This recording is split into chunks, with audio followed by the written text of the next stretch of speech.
Monica Christine Fernanado. I work as a marriage and family counselor with Reach Counseling under Reach Community Services Society.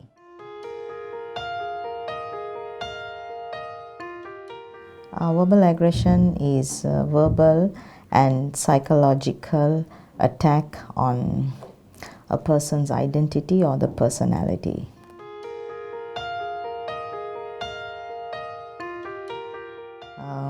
Power and control, which we see a lot in couples today. People fight over because they can't win over a certain thing, so they try to affirm their power and control. That's one thing. Another one could be the unresolved past issues, like some hurt, some pains they have been harboring for many years, and they weren't able to discuss this with the partner perhaps, and it comes up when there is an argument.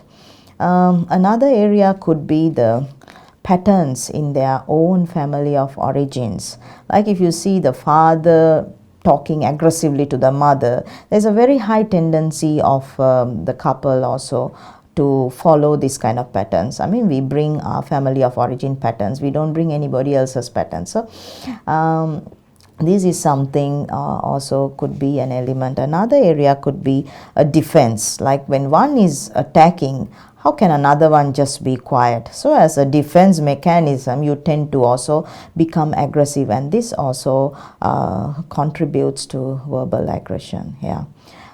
We see it in different forms. Perhaps to expound on this would be in the form of like withholding, like couples can be like one partner could be like only being factual rather than going into the feelings part. So this is like withholding his own feelings. Another one could be countering. Countering is like when you dismiss the other person's feelings. Like if the husband wife is like I want to say how I'm feeling about this, but the guy can be like no, we don't have to go about this, how about you think something else. So dismissing the partner's feelings can be one. And also disguised jokes. Some people, I just joked, what is the big deal about it? So but it can cause a lot of pain in the other partner. So and another one could be accusing and blaming. That's self-explanatory. And judging and criticizing. Criticizing also is a very common thing that we see among couples. It comes very subtly, but it can become very aggressive to the receiver. And sometimes if it's not discussed, it can aggravate into even a verbal aggression.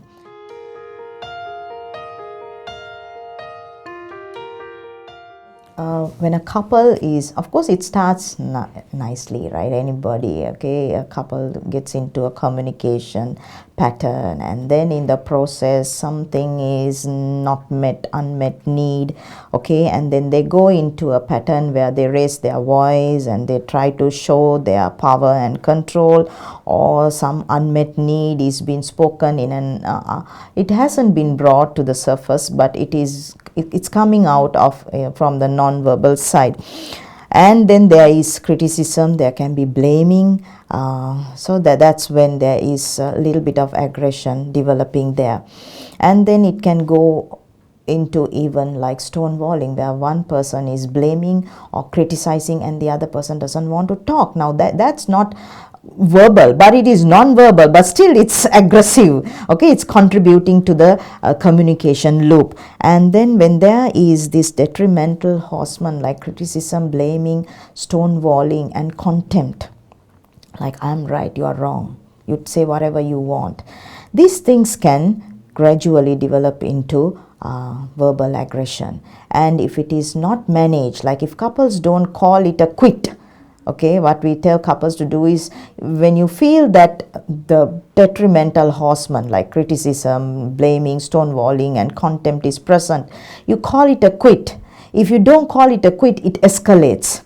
And then that's when verbal aggression is severe. And then even violence can be just next door.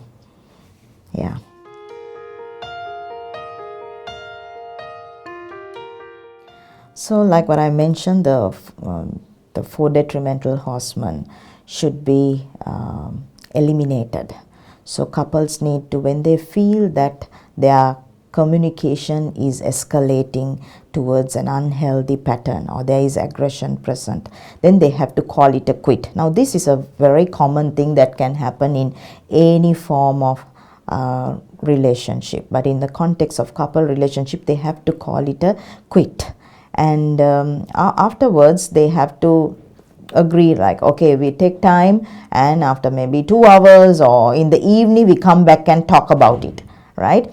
And if they can do that, that's the best way to go about doing that. Another one is they have to be aware of their words. So words are very important, specifically when it comes to verbal aggression. We all have a good vocabulary, right? We can choose to use the best of it or the not best of it. But sadly, sometimes when we are angry, we tend to come up with all the dirty words. So if we can be aware of our words, are they edifying the other person? Because this is the person we love, right? So are we edifying with the words we use that person, or are we trying to tear the person down? So that's a way that we can constantly remind ourselves in the words that we use. All words, are we hurting the person, or are we sending healing messages, healing words for the person?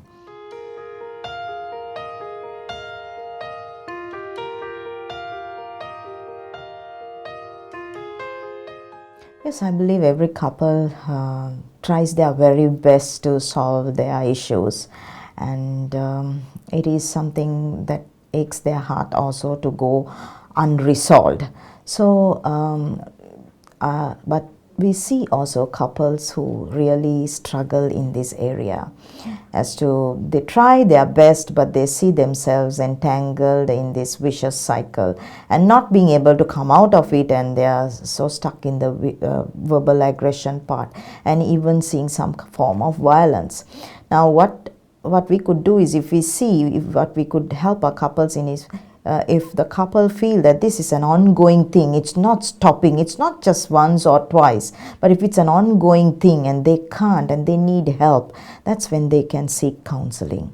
So if they can tap into the resource of marriage and family counseling, then that will be a very good way to go about finding skills as to how they can manage their communication barriers or verbal aggression, and how to manage it, and how to learn to better communicate with their spouses and communicate lovingly, because that's what they want at the end of the day. So counseling can really be an effective tool for these couples.